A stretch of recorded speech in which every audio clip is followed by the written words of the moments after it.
guess we're going to get started. So I'm filling in quite a bit today on the Hearst panel, even though I wasn't planned for it, and now I'm going to be the moderator of the energy panel, which I wasn't aware of either, so bear with us. Thanks for everybody coming today. Why don't we go ahead and let everybody introduce yourselves? You know Robert's rules better than the rest of us. So. Probably. Why don't you go ahead, Kyle? Why don't you start down there and introduce yourselves? Sure. My name is Kyle Murphy. I'm the Executive Director of Carbon Washington. We're a statewide, nonpartisan climate advocacy group. We ran the 732 initiative, and we continue to work on statewide climate policy. And I'm Todd Myers. I'm the Environmental Director at the Washington Policy Center. We are a free market public policy think tank, and I work primarily on energy and climate, although I am also a member of the Puget Sound Salmon Recovery Council, trying to make sure that our orca have something to eat. Excellent. I'm State Senator Guy Palumbo, and I'm going to be your moderator today. So this is a panel on energy policy and what's coming up in the Environmental Committee here this year. DJ asked me to go ahead and just kind of preface it by what I think is going to happen, and then we'll go into a couple of questions that he wanted us to take care of. Generally speaking, if you look at the last 5 years when the MCC, the Majority Coalition Caucus, was in charge, and you look at the traditional Democratic allies, outside the chamber, Labor did pretty well underneath a Republican-controlled Senate. They got their contracts funded. They got paid family leave. There were some really, really big wins for Labor. But there are a couple of groups that really have been, quote unquote, in the desert over the last 5 years, and the environmental community is one of them. There just hasn't simply been a lot of environmental policy passed in the Republican-held chamber. I think that's, I don't think anybody would argue with that. So as a result of that, I think there's a large pent-up need right now in that committee. So I think moving into this year, you're going to find that there's going to be two committees in the democratically held Senate that are going to be extremely busy. Energy, environment, and technology is one of them. The other one would be state government, having to do a lot with voting access and voting rights, things of that nature. So I think that this is going to be a really jam-packed committee in a 60-day session. We already have a very, very robust agenda of bills. I was actually just looking at it before I came here. It's growing by the day. We do have a top 10 priority list that I can't share with you right now, but I'm sure you'll be hearing about soon. And obviously carbon is a carbon tax or a carbon bill or a carbon fee of some kind is definitely top on that list. I've been running point on that since about February during session. For those that don't know, it was an option on the table up until the last few days, in the McCleary session to kind of help things. Unfortunately, it just didn't take off, so there was a lot of talk about it. We were working on it. I know Kyle was helping me. We were talking about it right up until the last 2 days. It just didn't become a thing, and that happens a lot in the legislature. But going into this year now with the Democratic majority, it is obviously top of our list. So you're going to see a bill sometime soon, I'm sure. I think it's a smart approach to do it from the legislative perspective because, as Kyle can probably talk about, when you go to the initiative route, it's a very blunt instrument. You can't be very prescriptive. You have to be able to be short to sell it to folks at the ballot. And this is a really, really, really complicated policy. There's, even more so than Medicaid expansion or the health exchanges, this affects every single person in the state if we were able to pass it. So that requires moderation, it requires due diligence, it requires working across the aisle to come up with a smart policy that will not only help the environment in the state, but won't kill our economy. And I know that that is certainly, my perspective and Chair Carlisle's perspective as well. So we're really doing our best. We're working on this every day, trying to find the path forward where we can get Republican votes on this and get a smart policy. So that's kind of where we're at right now. And looking at the questions, let me look this here. I kind of answered the first one. He wanted to know, what can we expect from the first democratically controlled legislature on climate? So I think I just gave you that idea. Would you guys like to talk about that as well, what you expect? So I think there will be some problems in the session. First off, it's a short session. The second is that while there is, people talk about how it was this Republicans in the Senate that killed climate policy, no policy came out of the House either. Lots of, the chambers pass lots of bills that they want to send over to the other chamber knowing that they will get killed, but they want to make a statement. The governor's carbon tax bill never even made it out of the committee and got onto the floor in the House. So what that indicates to me is that, and what's pretty clear is that there are disagreements within the Democratic caucus in both chambers about what should be in and what should be out. And although we now have Democrats in charge of the legislature and the governor's mansion, the House is still a one-seat majority and the Senate is a one-seat majority. And so given those circumstances, it will be very difficult to find a policy that even the Democratic caucus can agree upon. The additional reason that that will occur is that we tried a revenue-neutral carbon tax, and the environmental community didn't like it.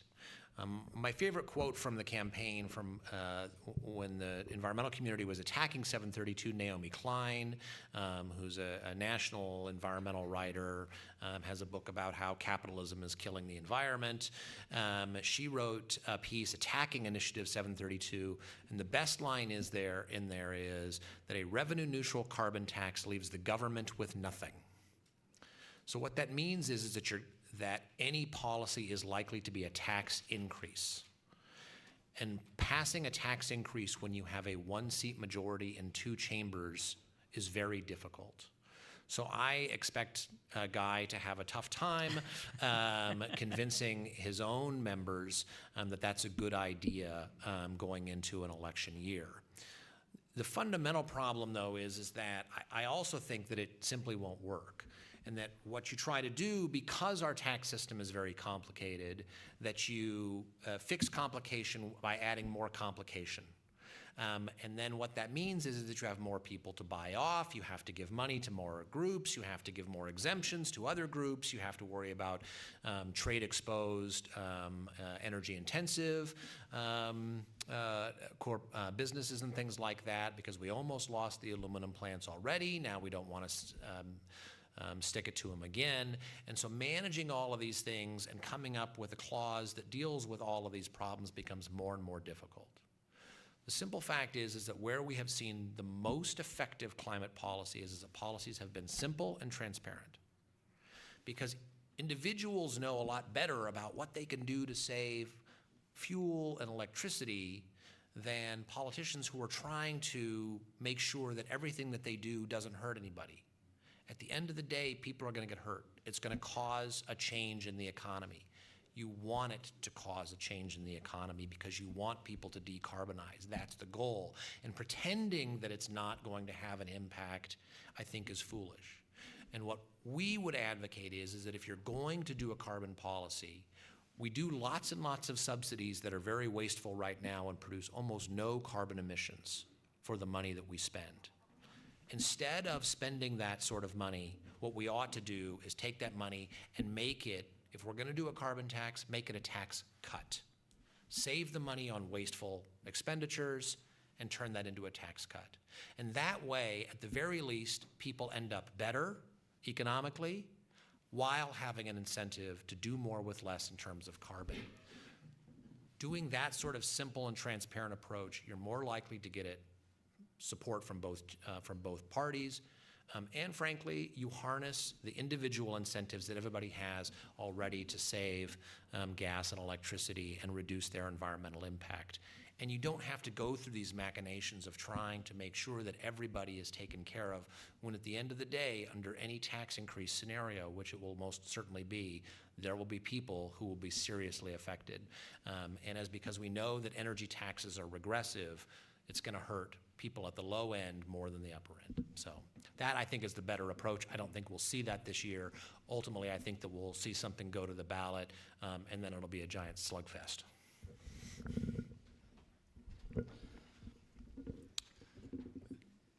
Todd's pretty good at predicting the future. I want to add some additional context. There's very little that Todd said that I completely disagree with, and the same thing with Senator Palumbo. But there's some important contextual points that we need to zoom out and look at here. We need to look at the electorate, which is becoming increasingly aware and increasingly concerned about climate change. The Nature Conservancy commissioned a poll last year that found that 69% of Washington state voters want to see climate action in the state. And 61% of them are more likely to support legislators that advocate for solutions. So there's a clear mandate, I think, from the electorate of do something to solve this problem. That Yale has a similar data set, 76% of voters support regulating carbon. So polls aren't perfect, but multiple data sets are showing that the electorate wants to see action. We also are seeing reports, national reports, our own Washington State Department of Ecology saying that the impacts of climate change are really expensive. So the conversation so much is focused on the costs of potential policies. This policy is expensive, this policy is more efficient. That also has to be weighed in a landscape of the absence of policy is also expensive.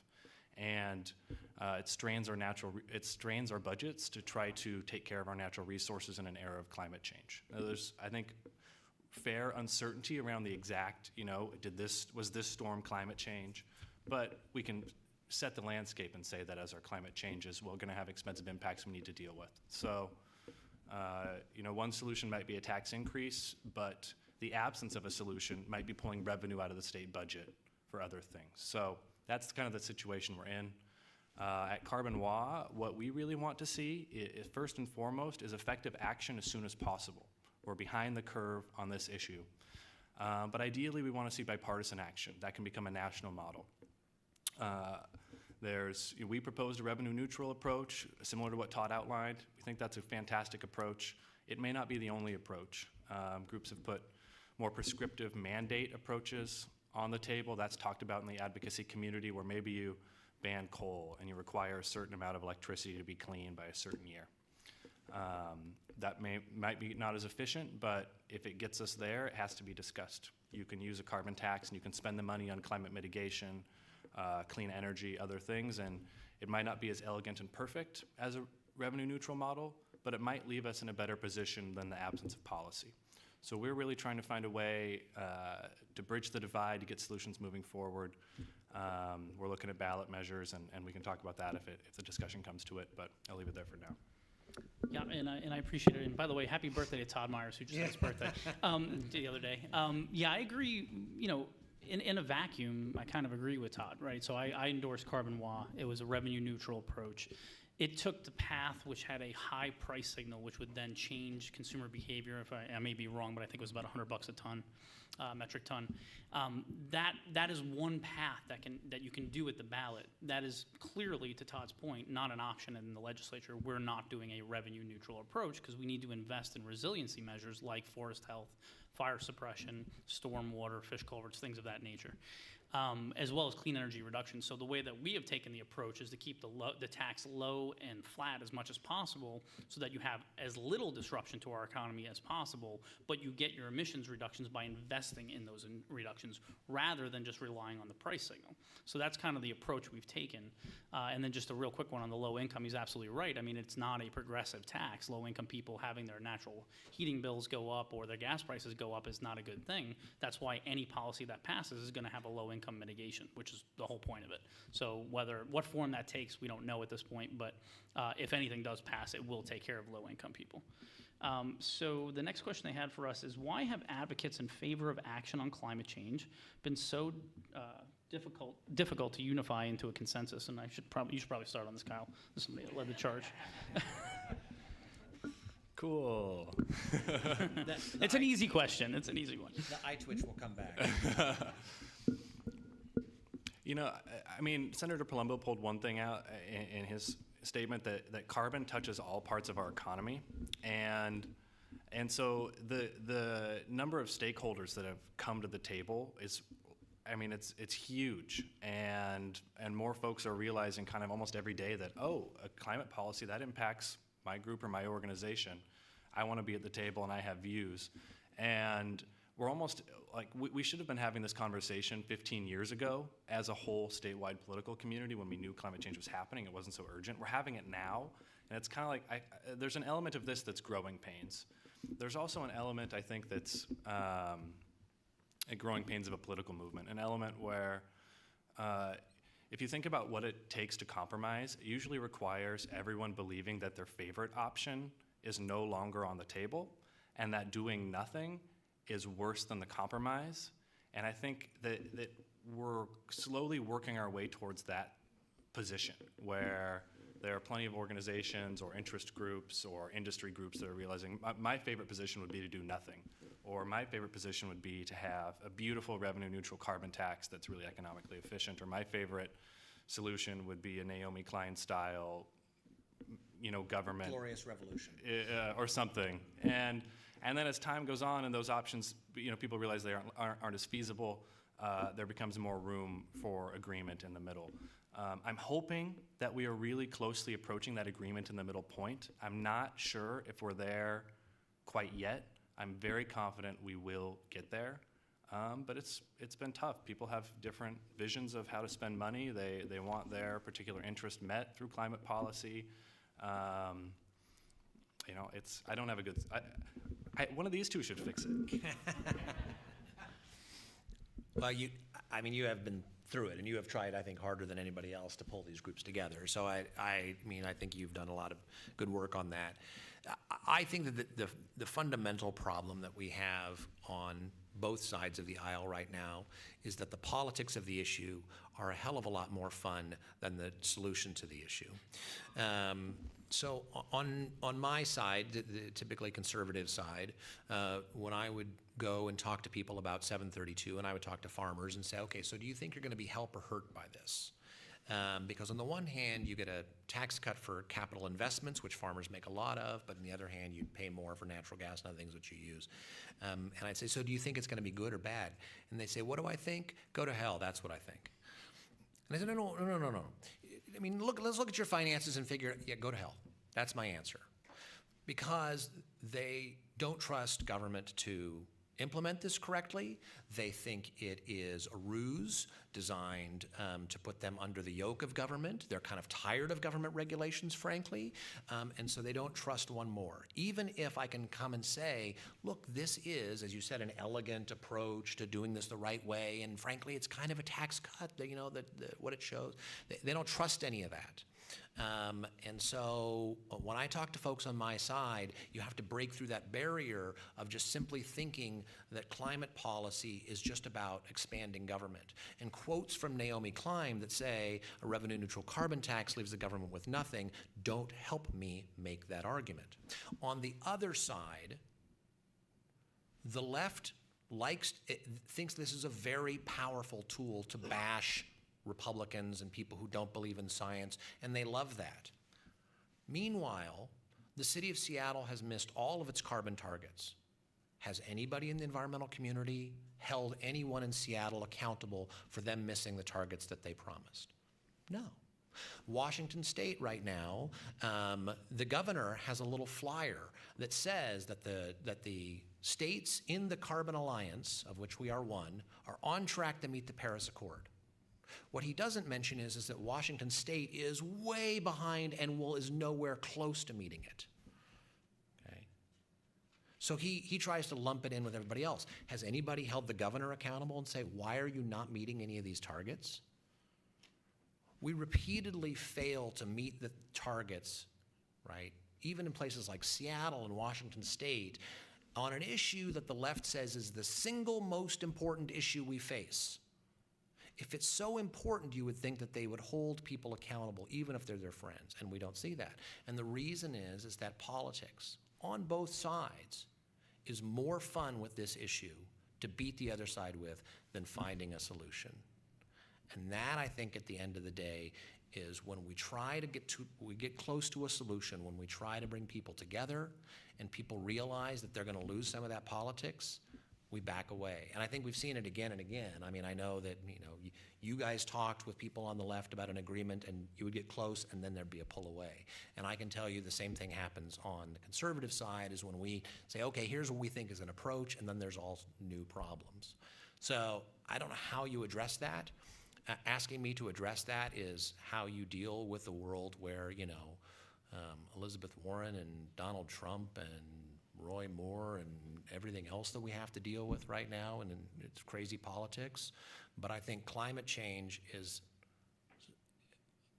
as divisive as any of those, and as much a part of that sort of difficult political conversation as any of them. I mean, Gallup did a poll, I think, last year that said that climate change is the single most divisive issue in American politics today. Think about that. abortion, gay marriage, climate change is more divisive. I don't know how you deal with it, but that's, if we're gonna come up with a solution, you gotta deal with it. Okay, on that note. Yeah, I'm excited about this. Yeah, I'm very excited. I would differ with Todd on that. I know where he's coming from, and Todd cares about the environment, like contrary to maybe liberal belief, he actually does care. But I would differ with Todd on that. I don't see this as some, wedge issue that, I can only speak for myself, my caucus, and the people that I'm dealing with, including the governor's office and the Alliance for Jobs and Clean Energy. This is not, we don't want to not get something done so we can bash Republicans over the head with it. I think that the problem that Kyle encountered was a little different with Carbon WAB because they were kind of out of the gate, these upstarts. They had a revenue neutral approach that didn't make a lot of people in the Alliance happy. The Alliance got caught flat-footed. They weren't ready to go out, and Carbon WAB was. It got a bad markup, $800 million of a hole in the budget from OFM. And when you consider That's that enough. yeah, yeah. You have the governor, you have every environmental group, you have AWB. When you've got every environmental group and AWB on the same page against something, you got a problem, politically speaking. Having said that, Carbon WAB still got 41%, and that was before Trump, and that was before the Paris Accord, little hiccup thing that we had going on there with Trump. So I would venture to say that in a 2018 election cycle, which is the first chance for people in the state, which we know overwhelmingly want to do something on climate, I think that's a pretty good starting point. But I think back to the original question, I think anytime that you have a coalition, I'm sure the question was designed for the Alliance, when you have a coalition that big, it's hard to make everybody happy. When you've got social justice and you've got labor and you've got environmental groups, moderate environmental groups, far left environmental groups, when you've got that many people that have that many needs and wants, trying to get a policy for that disparate group is really hard. So I think that that's kind of why folks haven't coalesced yet. But to Kyle's point, I would just leave you with the fact that like I said, we've been meeting on this. I literally just came from an impromptu meeting a minute ago with one of the allies and one of the people who are fighting carbon. So we just had a conversation in the hallway about the bill. So, there is incredible momentum right now. So the governor is engaged like he's never been engaged before on this. The House and the Senate Democratic caucuses are talking every day. We're totally in alignment. We're talking to people like Gail in the audience I see here with our allies. There's an incredible head of steam right now, and I am more optimistic than my good friend Todd that we will actually get it out. And to his point, it needs to be a bipartisan policy, in my opinion. Could we pass something with 50 Democrats and 25 Democrats and the governor? That's probably a stretch. I think that Todd's probably right there. That's kind of hard to do, and I don't know that that would be the best policy. This needs to be a bipartisan policy. I need Republican votes to pass this in a thoughtful way, and that's what we're going to try to do. Now, if they don't want to do that, then we're in a situation where this is going to the ballot. It'll be an imperfect ballot title. It will be a blunt instrument. It may not care for EITEs, to Todd's point, or our economy and our manufacturing and our small businesses the way that it should. It will be a blunt instrument. And if that doesn't pass an 18 at the ballot, then Kyle and his group are going to go out in 2020. So, this is going to be a constant, train until something passes. And I would like to do it in a thoughtful manner, even in a short session. We've done enough homework. There's enough paper that is out there right now with ideas left and right all over the place. We just have to get to a table and say, what are you willing to do and what is the necessary things? And we've been having those conversations with business and my Republican colleagues. I firmly feel we will get it out of the Senate. The House is a bigger challenge, but we will get something out of the Senate. So on that, DJ, we have one more question, but DJ asked us to leave time for questions, and we're running out of time. So why don't we go ahead and take questions? Mr. Stang, how are you? Hello, very fine. I'm going to sort of continue on the same subject, just to pin you guys down a little more. On what's being currently discussed among the legislatures, are you leaning toward trying to get an actual bill passed in the upcoming session to do this with the ballot being the second choice? And what items are you specifically looking at doing at this point? You're considering? Yeah, I got to repeat for TBW. John wanted to know whether or not, what were the main components of the bill we're considering right now, whether or not the ballot was considered a second choice. I think that everybody's of the mindset that a legislative solution would be a better idea. So they're trying to get to yes. whether or not somebody considers the ballot a plan B or not depends on who you ask. It might be a plan A for most folks, in the alliance, I would probably say. But we definitely want to try it. Now, in terms of what's in it, at this stage, I think the rough parameters that you can have is a tax that has, give or take 300 million of clean energy investments, so we get emissions reductions. Give or take 250 in water, stormwater, fish culverts, drought, flooding, those types of issues. Give or take, 100, 150 in forest suppression, fire health, and forest health.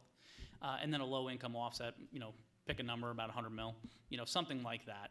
I think those are the buckets that you're looking at in terms of the tax and where the money might go. And to Todd's point, accountability is key. I am not going to sit up here and defend Seattle by any means. But I think the approach we're taking right now is trying not to create new government or new programs. We have programs that work. We have for example, in fire, there were 2 bipartisan bills that passed last year that were run by Joel Kretz and Brad Hawkins, people that have timber in their areas. And those were bipartisan compromises about how DNR and everybody handles forest health. So there's a framework already there. And DNR is on the hook, I think, for something like 100,000 acres of forest health over X time period. They don't have the money for that.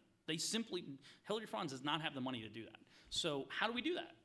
I think what you do is you do this carbon idea, you put the money into it, and then you layer an accountability framework over existing programs that we don't currently have. So whether that's a Baldrige Amendment or a JLARC study, whatever it may be, if we're going to send money out into forest health, we have to know that for our tax dollars, we're actually getting what we paid for. And that goes for the same thing for fish culverts. If we're going to put money into fish culverts, I want to see fish increases. I want to see that data. And I think that you'll find that, contrary to popular belief, Democrats feel accountability is key here. If we're going to put money into any pocket, whatever it is, there has to be accountability for the money that's going out.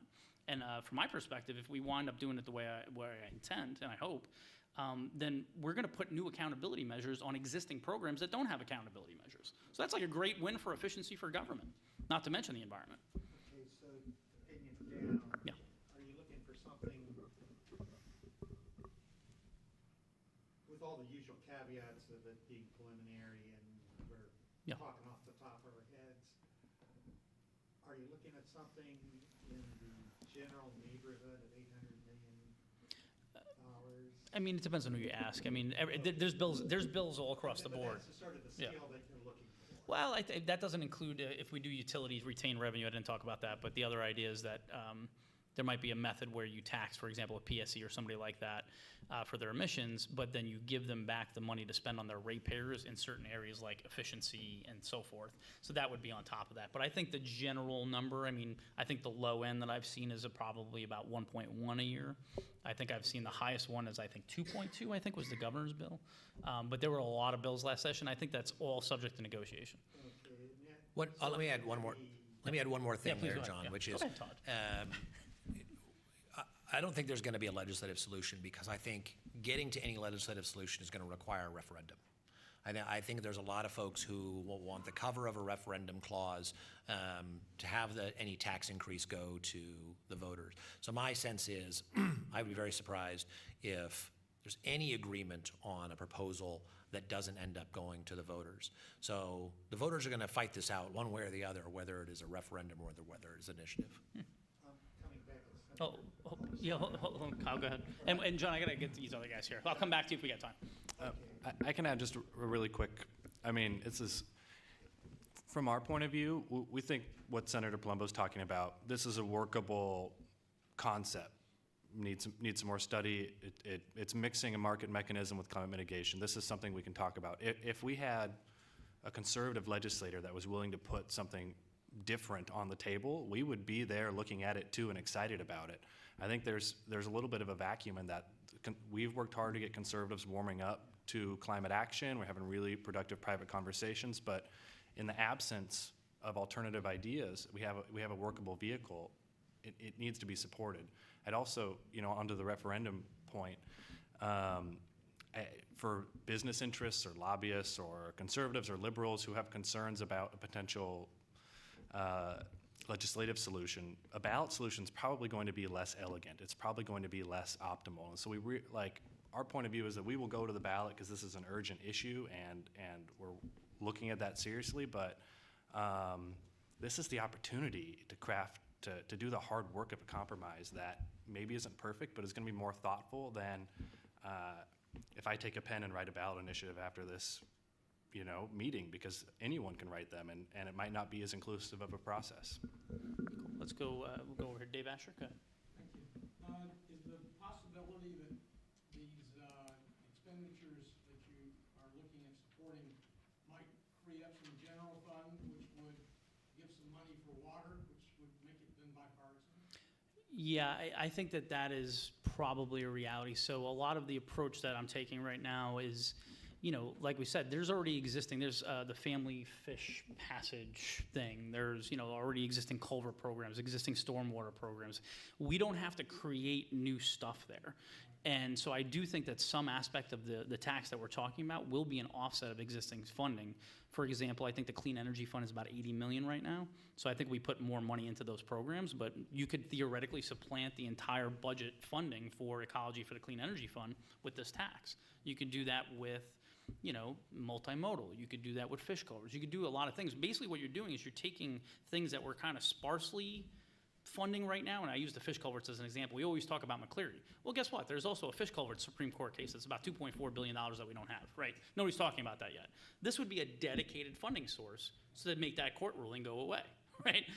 And you could supplant existing culvert funding with that. So I think yes. I think the answer is yes to that. I don't know if you guys want to take that. Okay. Yep, go back. I'm Commissioner from Public Utility District, and while we do not do electricity, I'm sitting next to somebody who's very largely involved in fossil fuels and electricity as a gas turbine user. And I'm just wondering why there's so much focus on single point sources of carbon emissions when the largest carbon emission in our state is the transportation sector, and we totally ignore it. When we put all the emphasis on the utilities to carry the load, and they're the minor part, although they are single sources. And my concern has something to do with national security too, because I look at Saudi Arabia, the grand central of fossil fuels, and they're a kingdom. They can pull their subjects in by threat of killing their relatives. They have, when we saw 9/11, because so many people there were involved in that effort, they told all their subjects in this state even to liquidate all their property.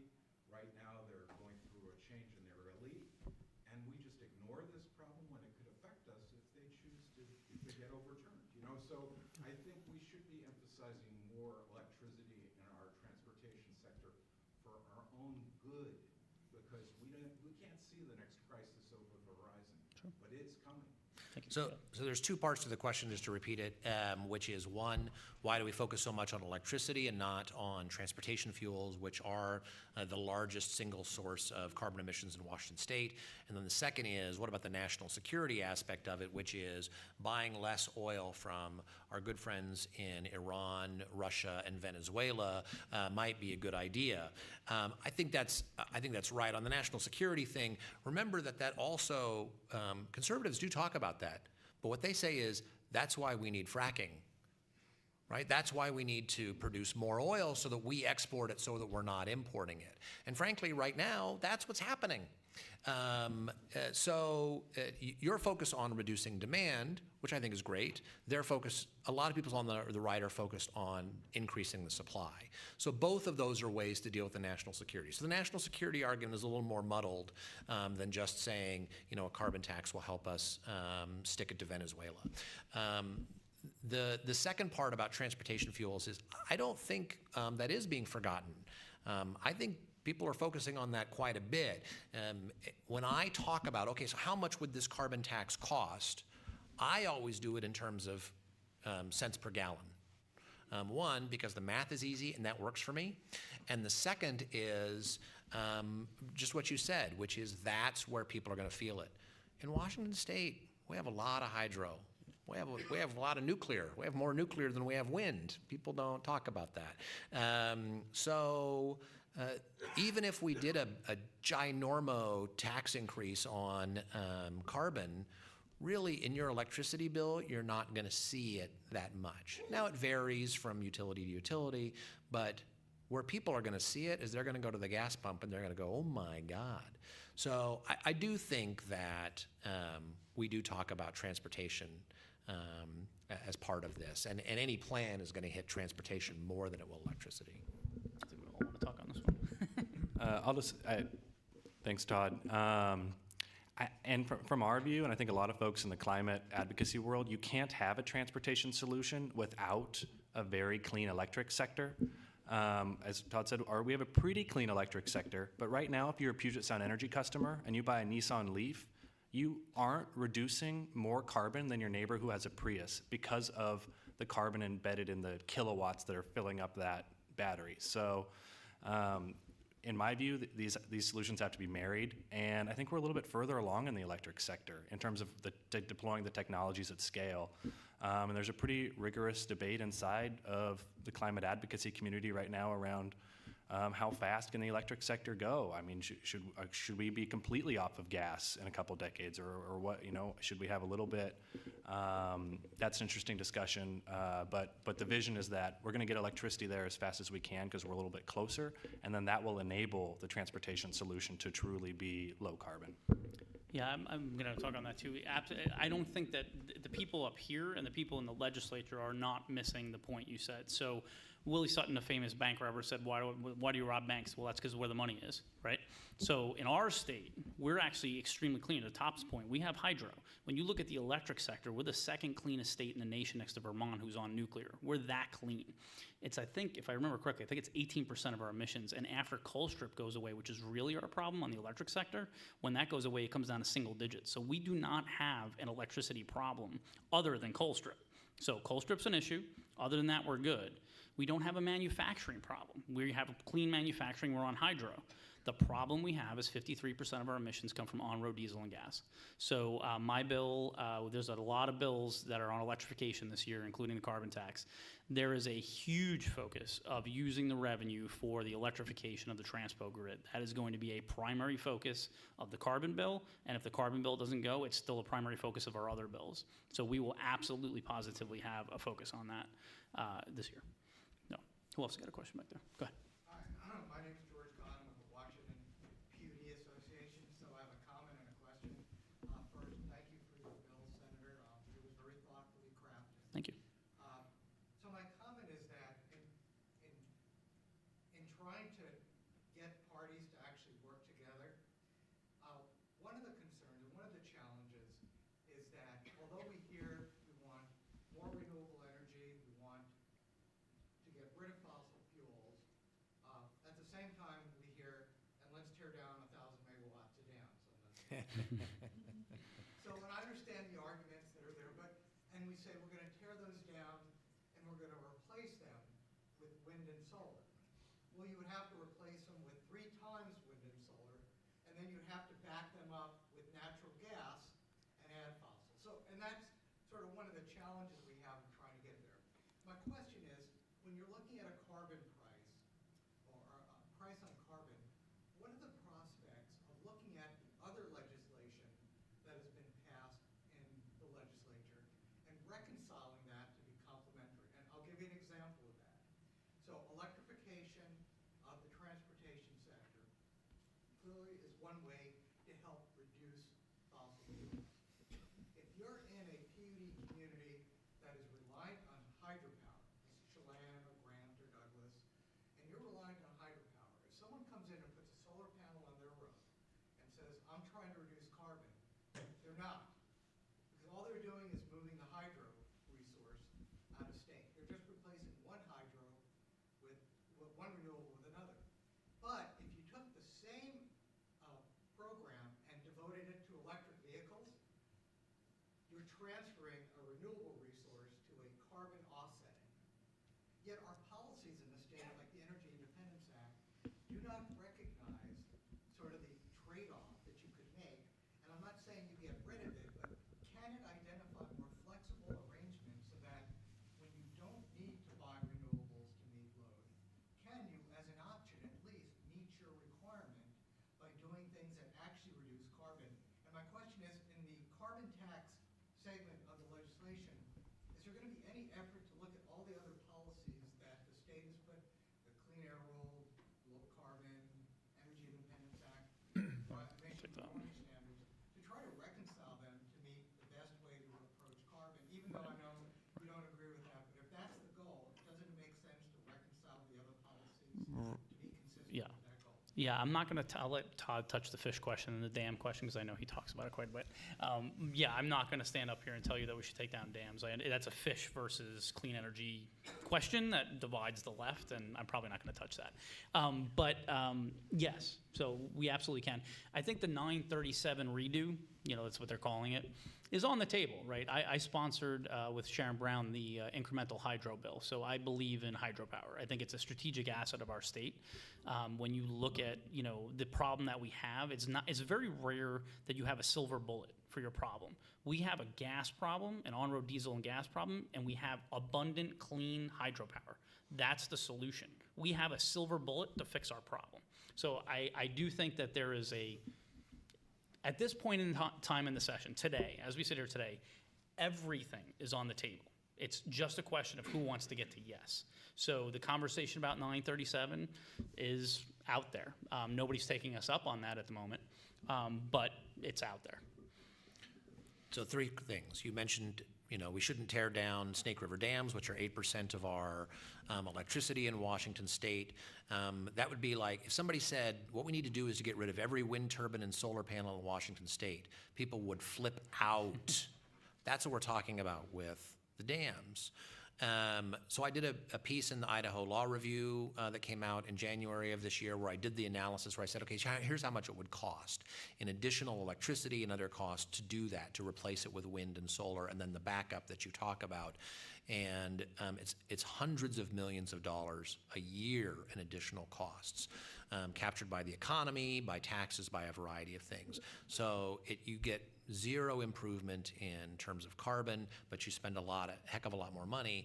And from my standpoint, if you want to help salmon, which I do, right, that's part of my job as well, I can find ways to use that money in ways that do a lot more for salmon than tearing down the Snake River dams. The second thing you mentioned is that, we shouldn't be subsidizing or promoting solar panels because all we're doing is replacing hydro with solar, which is more expensive. And your argument was we should focus on electrification of cars. I think that's a waste. We're going to get to electrification of cars. But what we found with the subsidies is they don't do much. And the reason is the people who buy electric vehicles are super rich because they are cool cars. I want one. I can't afford one. And what happened is that when Washington State actually reduced the sales tax credit so that people who buy Teslas couldn't afford them anymore, but if you bought a Leaf, you qualified, you know what happened to electric car sales in Washington State? They went up. Because the people who are buying electric vehicles are not price sensitive. Even the Nissan Leaf is purchased by wealthy people. It's a commuter car. I was doing doorbelling for a candidate one time, and there was a guy who had a Prius C and a Nissan Leaf. And I said, how do you like these? Because they're kind of similar cars. And he says, I use the Prius when I have to go any distance. I use the Leaf as a commuter car. So even though the price point seems reasonable, it's still a luxury car, and you look at the data, and that's who's buying it. So I think a lot of money that we spend on electrification, we're basically paying rich people to buy cars they want anyway. I take your point, but I think that subsidies are not the way to do it. Let me just last say, I'm talking too much, I know, but let me just last say, I don't want to indicate that that there aren't ideas, that we're doomed, right, that we're not going to come up with an agreement. I think there are a lot of things, and one of the things that I always tell people is that we hear public policy has to be what drives this, and my answer is, but we're not getting anything done. And my answer is that the man who says that it can't get done should get out of the way of the woman who is doing it. The free market is doing a great job of doing these things. So this is Sense. It's an electricity monitor that I have in my house that tells me how much electricity I use at any given moment. I can use it to freak my wife out because I'll be away and say, I know that you just turned on the microwave. But what it does is it allows me to see how much electricity I'm using and what it's costing me. This is what we need from utilities, private and public utilities, to give people the choice, the ability to control the electricity they use and conserve more. Because I've already noticed ways to save electricity just by having this in my house a few months. And when we give people that, they find out, oh, if I replace these lights with LEDs, I save a ton of money. And the more that we can put power in the hands of people who know and pay for the costs of failure, the more we can do. These are the solutions I think are more likely to help us reduce carbon emissions, especially in the near term, than public policy. No offense, I know you're working hard, but I think that technology like this is really powerful when you put it in the right people's hands. So that was long, I'm sorry. Yeah, go ahead, Kyle.